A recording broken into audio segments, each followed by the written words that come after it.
the deal, world? This your boy Rockstar Gumbo, man. Welcome to another episode of Tales from the Cell Block, man.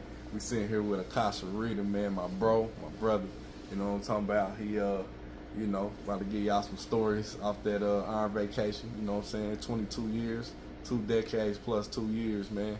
And some value in what he learned and in his journey. He just giving back, telling y'all what happened, things like that. So I'm gonna let him go ahead and get into it. Yeah, once again, it's Akasha Reader, author, film producer, filmmaker, gangster, Kansas City, man. I'm just, that's where I'm coming from or whatever. Like my bro said, I did 22 years in the maximum security penitentiary. I came home last year while I was incarcerated, wrote a whole bunch of books, became really famous, made a couple dollars, came home, making movies. Check out my movie coming soon, Madam in the Mirror. Madam in the Mirror, you know man. What I mean? It's about to be out real soon. So, hey, this episode is sponsored by Stand Up. It's Apparel Cool Bait. You know what I mean? Father figure. You know what I'm talking about? It's the Kansas City World's jacket. You know what I'm talking about? It's a super fly. Already. All right, so here's the deal, right? And it's people that can verify this. You know what I mean? Everything I'm about to say, anything I say, anything I tell you, you can believe it and take it for it to be the actual truth. I'm not putting no 10s on no 2s. I'm not putting no extra seasoning salt. I might be taking some of the seasoning salt off because, you have to protect certain things, keep certain things secret or whatever. So we talked about my first day, but coming into the penitentiary, me and my little crew had actually changed the complete structure and dynamic of the Missouri Department of Corrections, not even consciously knowing that we was changing it for forever. And the way we did that was we just stayed being us. So for decades in the penitentiary, it was always really 3 groups of people, like booty bandits, boys, and babies. And with the name Booty Bandit, I'm pretty sure you can understand what they was on. And then boys and babies is the opposite of that. A boy is somebody that's tied to or linked to or under the servitude of a booty bandit. And a baby is basically a boy that has no significant other, no handler. They just run free. So you either gonna fall in one of those 3 categories. And it's always been like that in Missouri, especially in level 5 penitentiary. And it's the old walls. Yeah, especially in the old walls. You know what I'm saying? The old walls was victims and victimizers. That's it. There was no gray area. There was none of that. So me and all of the people that I with, we were the recipients of the 94 crime bill. I ain't gonna say, I don't want to get political, but they passed the bill in 94, a tough crime bill, doing 85% of your time and all this other stuff. So, and the federal government was paying states to build maximum security penitentiaries to house all these people that's falling up under this new crime bill. So from 1997 to 2003, the state of Missouri built 8 penitentiaries, which is roughly a prison every year. And when we all come into the penitentiary, they was pushing us into these prisons so fast that when I went to this one penitentiary, and I'm gonna talk about that later, the upstairs didn't even have toilets in it. And there wasn't even a perimeter fence around the institution because they we got to get the prison filled so we can get the money from the government, because the federal government pays each state a certain amount of money for every inmate that's in a maximum security penitentiary, and then another amount of money for every inmate that's doing 85% of their time. So basically what the state of Missouri did, I can't speak for no other states, but what the state of Missouri did is they actually made a hustle off of incarceration. So they're getting hundreds of millions of dollars every year to keep dudes locked up, and they're trying to lock you up for the maximum amount of time. And that's important because me and my crew coming into the penitentiary, we was like that first wave of Crips and Bloods and gangbangers coming in flux to the joint. There was already Crips and Bloods in there, But when we came in. Y'all came in standing on. No, not just. It's just it was so many of us that came. So you got to figure like, I'm in the county 2000, 2001, 2002. I hit the penitentiary 2003. There was maybe 30 people in that graduating class from 2000 to roughly about 2004, 2005 that came just into the old walls with me. So mind you, we are the Sebo, Killer Tay, Mac Dre. We that era of dudes from the street, and we got that culture. So when we all come to the penitentiary, we just all just stayed with each other. It was so many people. It was so many people that's known that was in there. Y'all might know my bro. He was my first workout partner. Greg. Well, y'all call him G Class. Now I hope bro ain't mad that I'm shouting him out. But he was my first workout partner. He was in there with me. Breezy, Brian Cooley was in there with me. My bro RP, Marcus Lee Neff, he was in there with me. But this is all our little crew. And we wasn't trying to do it. Jordan Belcher, I don't even know if Jordan wanted his not known. He was locked up. But Jordan was in there with me. Me and Jordan ended up linking later on. Shout out to Felony Books, man. So me coming into the penitentiary, I'm a Crip. I'm from Kansas City. It really wasn't any blood dudes from Kansas City in Jefferson City. So it really was like just the A16 Crip card. And we wasn't even consciously doing it, but all we did was stick with each other. Like I said, my bro Romeo was the one that put me up on my seat. So we all sat together. We may have had like 5 or 6 tables in the child hall. So when you come over there, it's just all Royals hats and royal blue and midnight blue beans. You know what I'm saying? We used to wear these little beans to let it know we was Crip. And we all was in the cell with each other. So I'm in the cell with the homie, this homie in the cell with the other homie. When we move as a unit, we move as a pack. Like I said, G Class is my first workout partner. So when I want to work out, I go with him. G Class is older than me, so he's like the older homie. Like, yeah, this is how you do it. The same way he is on the street. Y'all be seeing him on Instagram. He was like that in jail. I was like that at one point in time, you know what I mean? But I fell off like dope with too much soda in it, you know what I'm saying? 'Cause now I got a whole dad bod, but bro stuck with it. So this is when we started breaking down the parastructure of the boys, babies, and booty bandits.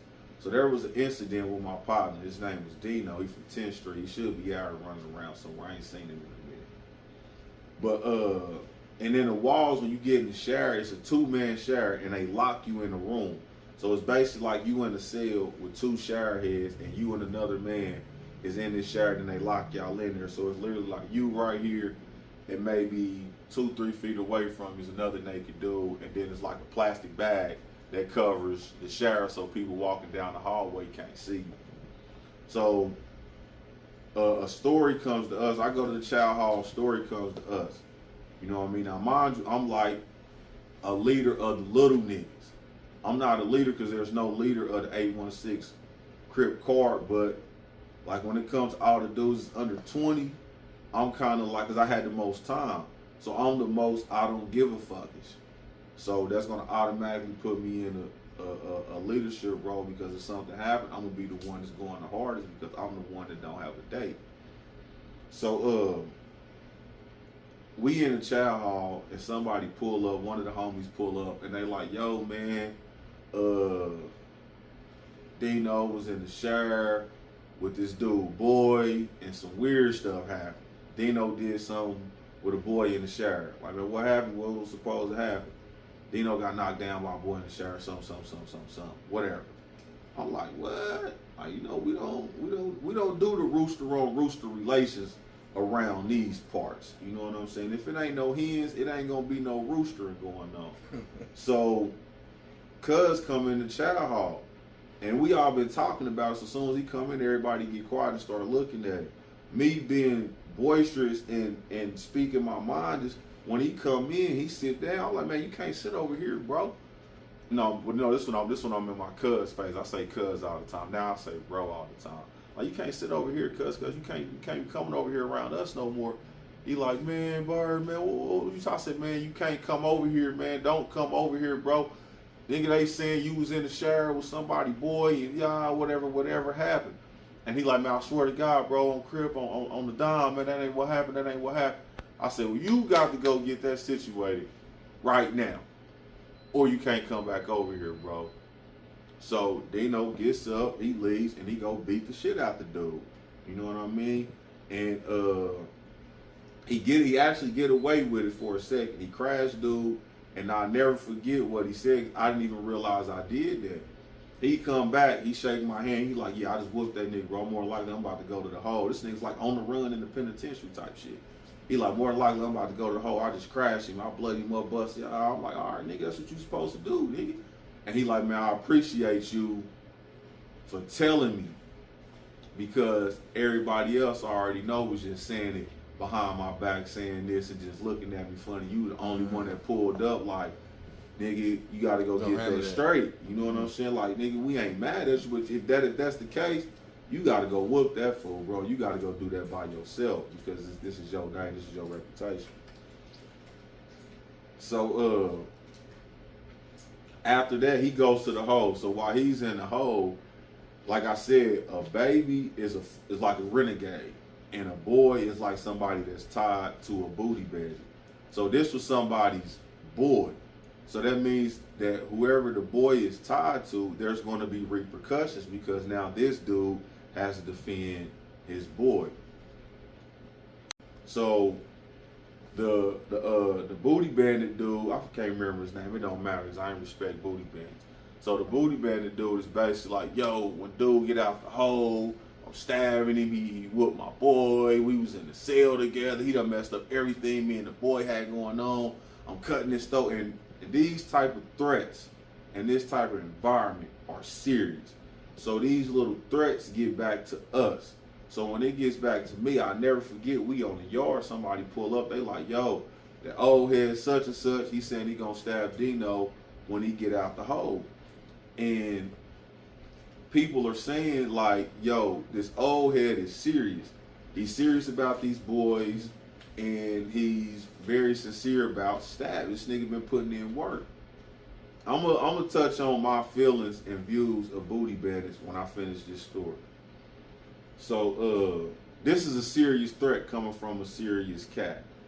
I don't know what they was trying to do with Dino. I don't know why they put that bullshit in the atmosphere, that he did something when Cuz was firm and he was standing solid on his convictions as a man. I don't know what type of fuckery they was trying to get off on Cuz, but it didn't work. So he's woofing these threats, what he gonna do, all of this old shit. So I'm like, that's never about to be the case. Mind you, it's like 25, 30 of us on the yard. So when we get the word that he's trying to do something to Dino, we all mount up, because this is a serious threat dude, playing with bangers. He been poking shit up and all of this old type of shit. So I push up on him. Me and the homies push up on him, and we like, man, what's up, bro? You talking bad on the homie, like you gonna do something to him. And he gets to explaining it to us, telling us, yeah, man, he whooped my boy. We was in the cell together. We had a ticket. We was doing this. I'm like, man, no, none of that matter. If you try to do something to my bro, when he get out the hole, bro, we going at it, and you gonna have to go at it with all of us. And I don't care how big your banger is, how good you are with the banger, you can't get that off on 25, 30 young dudes that's coming from the streets, and most of us still got ecstasy in our system. You know what I'm saying? A lot of the homies was wet heads, so they still kind of immune to pain type of shit. So when we approached him with that, he curved up. You know what I mean? He bowed down, because he knew that we had the power even before we knew that we had the power that we had. And that's why I say we changed the dynamic of the penitentiary, because for decades, for a long time, for over 100 years, booty bandits was the power. They were the governing body of the Missouri Department of Corrections. But when you had all of us come in, 30 dudes, like I said, from 2003 to 2000, from 2002 to 2004, maybe 30 of us came in fresh off the boat to Missouri State Penitentiary, just in that one penitentiary. So you got 30 of us in every level 5 penitentiary, and all of us is cool with each other. All of us know each other. All of us in communication with each other. And then you got maybe 5 or 10 booty bandits running around. You can't win, man. You can't win this war. So when we came in, we broke up the power structure of the booty bandits, and we introduced the gang banging and all of that into the penitentiary. Because after us, they never had power again, and still to this day, right now, they have no power. So that's the story on how we started our run with crippling the power structure that booty bandits have had from the beginning of time in the Missouri Department of Corrections. It started with a lie by a boy. My bro touched him up, put him down. His man came around who was supposed to have been a threat. We pushed up on him. Young, little niggas. Like, nigga, you ain't doing nothing, nigga. And he might want to buck the system and go back, but nigga, you might stab one of us, man. But it's going to be about 8 of us punching you, stomping you. And then one of us going to take that knife out your hands. And a few of us ain't going home. You a dead man out here. You can't win. Y'all run, repair, all that shit y'all had, that shit's dead. You know what I'm saying? There's Crips in here. Niggas Bloods in here. There's GDs in here. There's VLs in here. Y'all not doing none of that no more. We standing on man time. Yeah, right? It ain't no more taking glutes. It ain't no more none of that. Because a lot of them dudes that got raped by deep. It's like they was powerless. Basically, they came in as kids. And they. All right, so like I said, I was gonna explain my feelings towards booty bandits. I never in my life hated anybody until I came to the penitentiary. I've never been a victim of any type of rooster relations. I've never been approached. Nobody ever tried to accost me. Nobody ever pulled up on me in any type of inappropriate fashion whatsoever, because the way I carry myself, the way I move, and because I move with my own kind my whole time in the penitentiary. That was my own kind my whole time. That was my key. If you like me, I'm gonna be with you. If you not, there's no reason for me to interact with you. There's nothing for us to talk about. If I'm selling like some little weed or something, you come get your bag and then you go on by your business, bro. I'm over here with Crips. I'm over here with Bloods. I'm over here with gang members, and this is what we doing. We sagging. We listening to rap music all day. We doing our little working out. We not even getting. I didn't play basketball. I didn't play card games. I didn't play dominoes. Didn't play spades. Didn't do none of that. Didn't play tickets. I didn't play no motherfucking games. So there's no reason for me to be interacting with the other species or other cultures or other civilizations. I'm from this Crip and Blood shit. I'm an 80s baby. So this is what I'm over here doing. So let me explain these booty bandits and why my hatred and vitriol for them was so high. So mind you, when I catch my cases on the street, one of the dudes on my case was older than my mom. When I was 16, one of the victim that I got found guilty of was 24. So I'm a kid that's going back and forth with grown ass men. So me coming into the penitentiary, I don't have the respect, the fear for older dudes that other dudes had. I'm the renegade, like, nigga, I'll crash an old nigga quick. I don't care. I was the 50 Cent. You know what I mean? And all these niggas was the Supremes. And no disrespect to 50 Cent or Supreme, because I got links with them. You know what I mean? I fucks with niggas in New York and shit. But I was that. I was the rebellious nigga. I don't give a fuck about what y'all had. You was a problem for the old guy. And I can fight. And I'm smart, and I got a very high IQ. So me coming into the penitentiary, I'm hearing about these dudes. Now, let me break this down to you. The stuff that they do in jail is not homosexuality. It's not LGBTQ+. It's not none of that. And I'm looking directly in the camera. Them fools will kill you if you call them gay. What they was doing was enslavement. they'll get young dudes, they'll get weak dudes, and they'll come together collectively. It might be 3 or 4 dudes, and I done seen this from a distance, watching them do it. It might be 3 or 4 dudes. They will come together, and they will systematically break down this one person. They'll separate him from everybody, and then they'll just run all this game where they'll systematically break him down psychologically, spiritually, emotionally, and then physically. And then once they done broke him down all the way, sexually.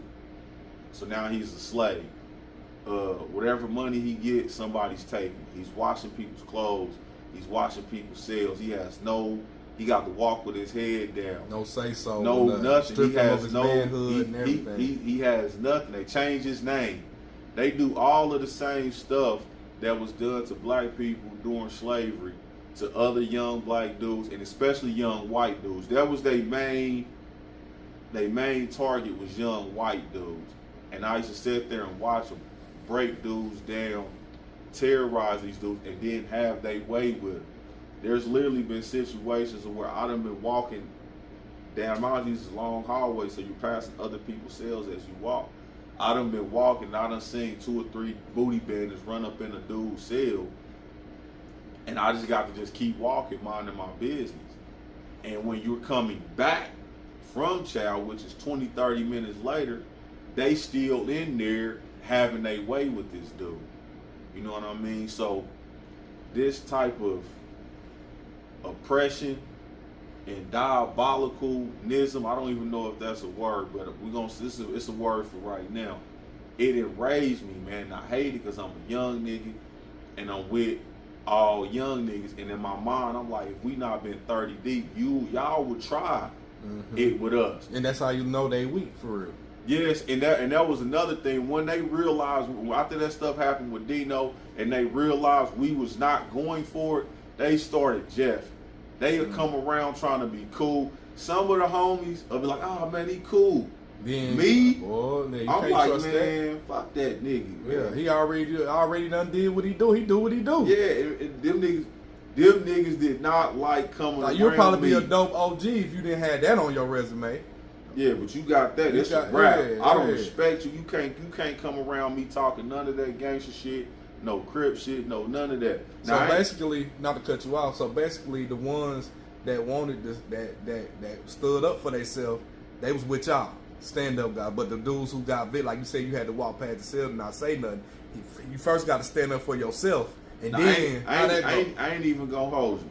Man, there was bitch ass niggas in our circle, half-ass rats in our circle, niggas with straight cases in our circle. They just didn't have that on there. No, it was just that I was so against booty bandits. Yeah. I was willing to embrace this young bitch ass nigga. Yeah. Because I wasn't gonna let this old bitch ass nigga, it might not even be a bitch ass nigga, but this old creepy ass nigga get nothing off on this young bitch ass nigga. Man, it was hella hoe ass niggas that was with us. I just looked at them niggas as the picture homies. And what I mean by that is, when you see 30 niggas on the yard and 10 of them is bitch ass niggas, they just good for picture shit. Yeah, it's just good for the optics. Yes, you know what I mean? Like, filters. It just make us look like, boy, that's a deep crew of serious niggas. Yeah. Nah, and that's all these niggas back here is pussies. They not gonna do nothing. Yeah, but you don't know that. Exactly. Yeah, so, but my whole thing was, you niggas ain't about to get nothing off on no young nigga, especially a young Crip nigga from Kansas City. Long as you wasn't no rat. Now, it was some dudes that did some sus shit on their cases where we done had to be like, man, is that snitching? Like, man, I don't know, man. That's like the murky gray area where we'll be like, man, since we don't know, we gonna fuck with him. You know what I'm saying? Because to me, if you answer any question to the police, I'm like, bro, that's some snitch shit. If the police ask you a question about an illegal activity that you and your friends was involved in, and you say, yeah, that's what happened, I'm confessing. Like, nigga, you told on yourself. You know what I mean? Other homies will be like, nah, bro, he just, he took the weight, yeah. I'm not saying shit. Police get me, they ask me, hey, I need to see my lawyer. That's it. I'm not confessing. I'm not saying nothing. But dudes stages of it. So back to the booty bandit situation. Like I said, these dudes was oppressing people, taking advantage of people, and I didn't like that. And mind you, I'm a Crip, so there's Bloods around, there's GDs around, there's all these different gangs. I have no issue with any of them. My full focus is on taking the power. And I didn't even know I was doing it because I'm so young, but I'm like, nigga, you niggas ain't about to run nothing no more. Period. Ain't nobody worried about y'all. Ain't nobody scared of y'all. Y'all not about to run nothing no more because I got a life sentence. So I'm going to have to deal with you niggas for the rest of my life. So let me break it down now early on in my bit. Bird from 33rd is not going for none of the fuckery in this penitentiary, like on no type of level. Now I am going to say this. I ain't going to say their names. But there's certain dudes that's out here running around who was the homies and they was messing with boys. They had boys, but they weren't booty bandits. These fools was literally in full-on relationships. Like taking so you saying pictures there's some guys out here got wives and got girls that was in full relationships they was in punks bunks. What Big Bro said. Listen, so you saying man. They was sleeping in punks bunks, man? Listen. It's dudes out here. I done bumped into some of them. You know some of them. Some of them done came around. I just don't be necessarily like, But if I see him talking to a woman, I'm going to pull up like, hey, before you get that fool your number, just know this is what he was doing on the under. Hey, cause we stand up, y'all. You know we what I'm standing saying? up. But like, so I done actually befriended some of them. Like, if that's what you do, bro, you been locked up 15, 20 years. I'm saying I'm not about to ever engage in that. But you been locked up. You ain't oppressing nobody. You like really like in relationships. All right, that's cool, bro. My thing was the breakdown. Taking it and making making you less of a black man, less of a man. Period. Yeah, it was the enslavement that bothered me. Cause our enemy, the people who we say enemy, done the same thing to us. Yeah, and in my thinking was, y'all would try that on me and my guys if me and my guys wasn't as deep as we was. You know what I'm saying? So that was my issue with some of the fellas. I ain't even gonna sit up here and cap. There were certain dudes that I was real cool with that I'm still cool with to this day. 100% that was solid. in there messing with boys. Okay. You know what I'm saying? That was in there and they was in full-on relationships with their boys or whatever. So as we continue to do our bit, like I said, we moved together. We stayed in the cell together. We always was on the same part of the yard together. Everywhere we go, we was together. We started breaking down, and them booty bandits, them same dudes used to come around us like, yo, man, Some of the homies would be cool with them. Me, I'm like Rocky off Colors. And anybody that know me, anybody that see this, that's doubt me, ask anybody that was locked up with me, or ask anybody you know that was locked up at level 5. Be like, hey man, you know a nigga named Bird, man, was locked up with a gold in his mouth. They're going to tell you that nigga was serious. You know what I'm saying? Anybody that I named in this video, they going to tell you like, man, that nigga wasn't going for it. You know what I mean? And that was the beginning of my bit. And throughout the whole course of my bit, I'm not going for none of the bullshit. But that's the story on how the 816 Crips broke the power structure, the decades-long power structure of the booty bandits in the Missouri Department of Corrections. And they never regained power because the 816 Crip thing that we really kind of had in the walls is spread. It was a disorganized organization. There was no OGs, no little homies. There wasn't no captains, presidents, majors. It wasn't none of that. It was just a group of young niggas that wasn't going for it. We all just so happened to be Crips. And low-key, I think a couple of them niggas was Bloods. But they just became Crips because they was around us and they just cared. Because some niggas I've been seeing now here like, man, I thought that nigga was a Crip. He was with us. But I don't know. I don't care. They was from Kansas City. They was young. And they got a pass. We had linked up with some dudes from St. Louis. But I'll talk about that coming back too. Shout out to OPAC.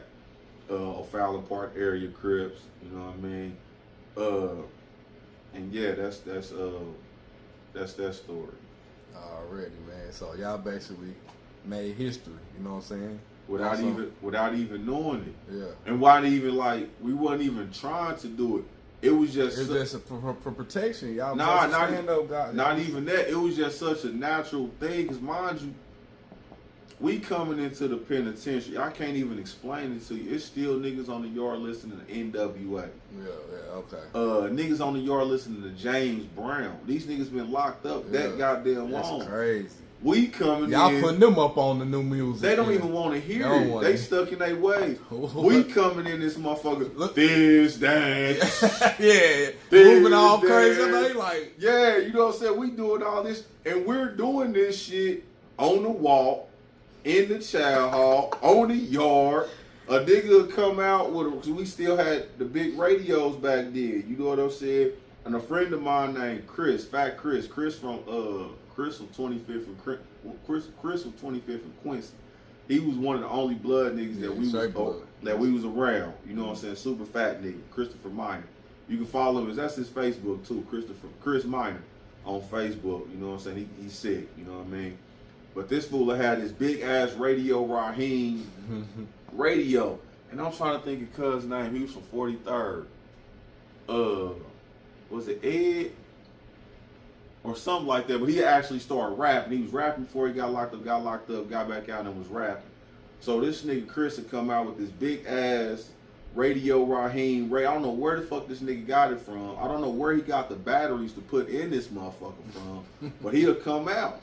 And this one, they still was selling cassette tapes. I got locked up that long ago when I came to the pen. We was buying cassette tapes. Right. And Chris will put in Dre. And we'll be out on the yard. This, that. This, so something they never seen before. They don't know what we doing. And to them, I can just imagine it's looking super fruity.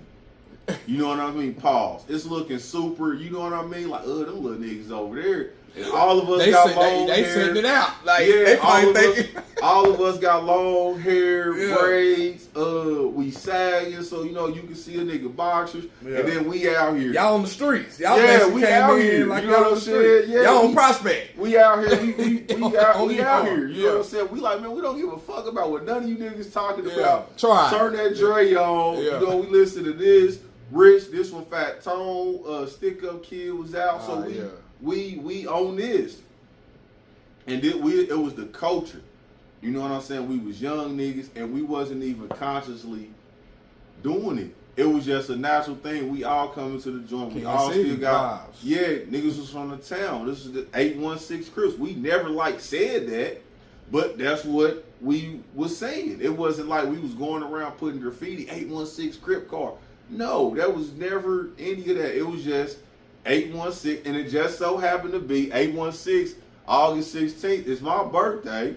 So I felt like, shit, these niggas repping my birthday. You know what I mean? Like, nigga, it was meant for this to happen. Not to say it was meant for me to end up a life in the penitentiary, but, you know, I'm 816. I was born on August fucking 16, 1984 type shit. So it was just a natural thing, bro. We was just being us. We wasn't allowing the penitentiary to take us away from who we were. We didn't give a fuck about what nobody. We are literally, cuz I was talking about, that's why I brought him up. I think his name was Ed. I cannot remember this nigga name, but he from 43rd. He from the Boys and Girls Club. You know what I'm saying? Oh, folks, right. Yeah. We'll crack that open. Next thing you know, he's breakdancing on the yard. Yeah. You know what I mean? The whole show. This nigga, I'm like, man, why is this nigga spinning on his head in the penitentiary? You know what I'm saying? Like, and this is like concrete. He like spinning and doing all this old shit. Hard. Pop locking and shit.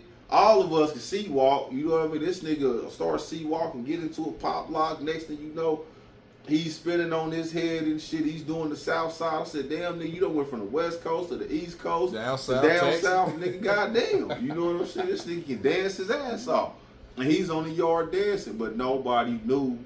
But everybody knew, let that nigga dance. This I'm talking, when I say everybody, I'm speaking as far as the off-brands And the booty bandits, they knew, like, nigga, let that nigga dance, because if y'all say something to him about his dancing, nigga, you gonna get rat packed over here, nigga. You gonna get stomped out. We didn't have knives then. You know what I'm saying? I didn't have, I'm sure I wasn't supposed to say that. We didn't have bangers around us then. You know what I'm saying? So, well, we can fight.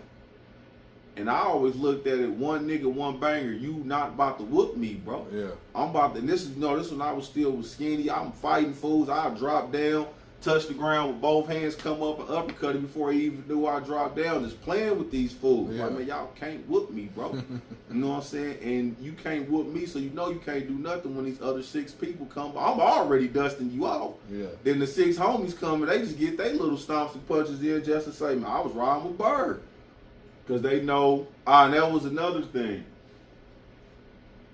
If you came, and like I said, everything I say, people can vouch for it, man. Everything, Allah be my witness, anything I say. If you know somebody that know me or that was around me, they will vouch and tell you everything I'm saying is A1. If you came around and we embraced you, anything happened, I'm going to push the hardest line for you. You don't even got to ask me to come. I'm coming on anything. Something happened. Like, what happened with Cuz? What happened with him? What happened? We going. We ain't got we ain't got all the weapons, but we got the numbers. So we don't need all of that. You can have all your knives and all of that, but it's just one of you. And when we hear you play with knives, I'm gonna get the homies like, bro, we got to come at this fool. This fool, he play with bangers. We got to really come at him, and we gonna get on you. So that's what I was known for, being a young nigga that was difficult, couldn't be managed, I couldn't be handled, and I'm going to go with anybody that's in my circle. I'm going with them. So they're not ever going to go alone if I'm anywhere in the vicinity or I hear about it. And if I hear about it and I'm not in the vicinity, I'm going to tell them, hey, wait till I get in the vicinity. Then we gonna go, because I had the most time. So I'm the most I don't give a fuckish. And I'm like I said, I wasn't even consciously doing it, but I'm like, man, y'all not about to have the power no more.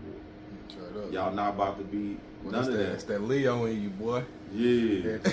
Like y'all, that shit dead. Yeah, straight y'all up. had a good run, nigga, and still to this day, nigga, I tell all you niggas, any of you booty bandit niggas is out, y'all know, nigga, we broke that shit down, baby. Straight up, where it started in the old walls, nigga, them 816 Crip niggas, them young niggas, broke y'all whole shit down, man. Fucked y'all whole shit up. Y'all still ain't ever got back.